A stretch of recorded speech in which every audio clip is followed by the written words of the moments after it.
So I know you probably don't know this, but whenever I refer a client to you, they say, "Oh, I have an issue with, my shoulder or my neck or whatever." I say, "Hey, I know just the guy who can help you with that." Mhm. And they're like, "Oh, great. What does he do?"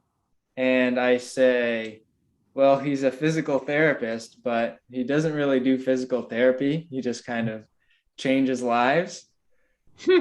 I have a hard time like explaining exactly what you do to the lay person. Yeah, me So, too.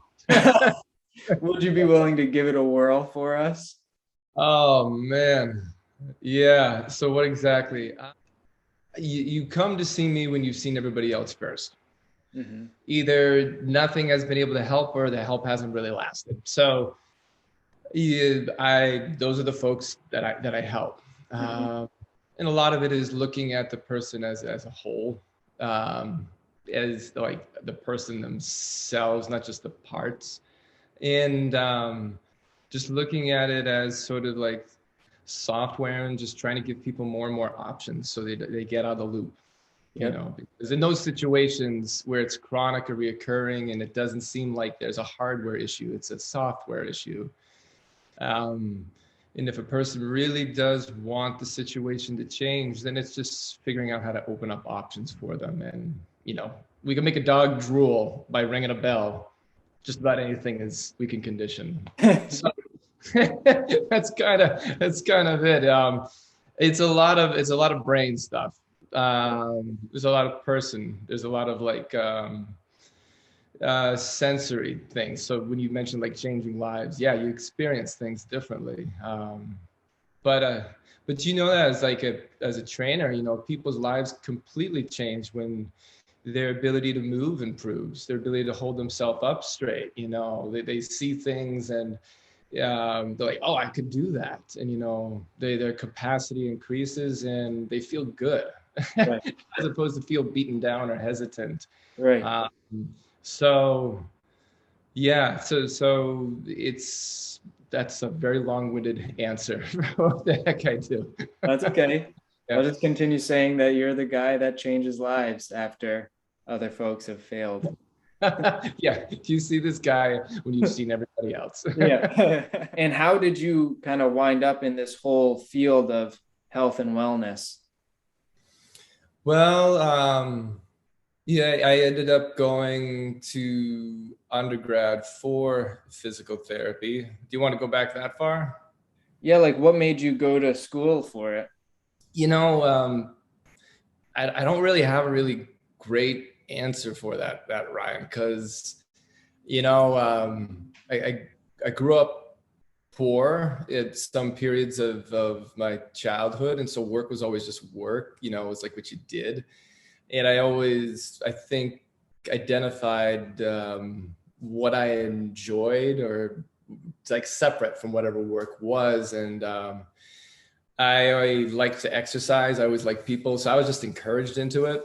Hmm. Uh, and I knew someone that went to UNE, so checked out the school, seemed fine, and I was like, okay.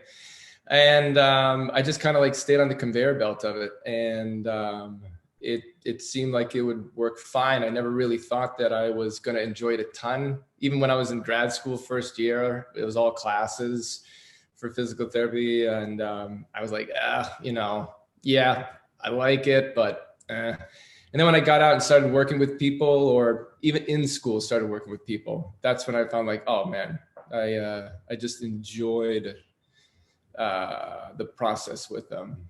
And so by chance, and I just keep inserting all other like maybe possible other careers like circus clown or that kind of thing Yeah. into like what I do all day. So it was really by chance, and I'm really grateful for it. And just finding a way to make it make whatever I was doing fit whatever I could give. Hmm. Yeah. And so you graduated as a physical therapist, but as we already mentioned, you aren't the standard physical therapist. You don't like do your typical, like banded ERs and stuff like that. How did you transition from the stereotypical physical therapist to now what you're doing? Yeah, no, Ryan, I just kept learning. And it really, it was a combination of being kind of voracious with learning, yeah, like, and then surrounding myself both with clinicians that I admired and I wanted to know what they knew. And I just set myself up so I could be around them and get what I could out of it. And not just those clinicians, those folks, and be around them and sponge from them, but also just a setting that allowed me the flexibility that I felt like I needed. So it's been this constant process of,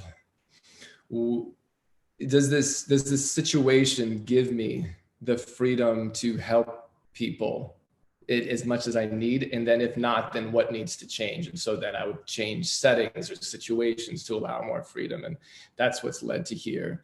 And then, but I think really just having a lot of exposure and just learning and learning and learning from as much as I could has led to me to just evolve whatever approach I take.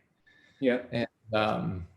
And see what really works, and not be committed to this is what works, but instead just the phenomena that's right in front of you. That's the reality. We're just trying to understand it, and then that's allowed me to drop this framework, incorporate that one, and don't throw the baby out with the bathwater. That kind of thing. Yeah. I don't know if you noticed that at all, Ryan, that some folks can get really like invested. I noticed that with once or twice so far in my career. Yeah. Uh, Yeah.